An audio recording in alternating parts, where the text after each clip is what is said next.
Во Владикавказе открылась первая молодежная бизнес-школа. Ее создатели – Центр делового развития и некоммерческая организация социальной стратегии. В проекте уже участвует порядка 50 человек. В основном это студенты республиканских вузов.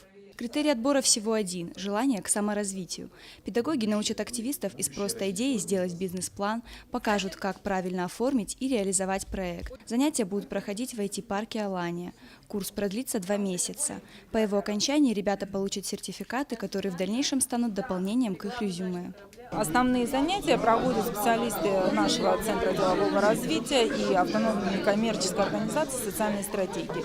Это сертифицированные бизнес-тренеры, это тренеры международного уровня. Кроме того, мы будем на наши занятия приглашать ведущих предпринимателей нашей республики. Будут приглашены люди, которые занимаются управлением предпринимательской деятельностью.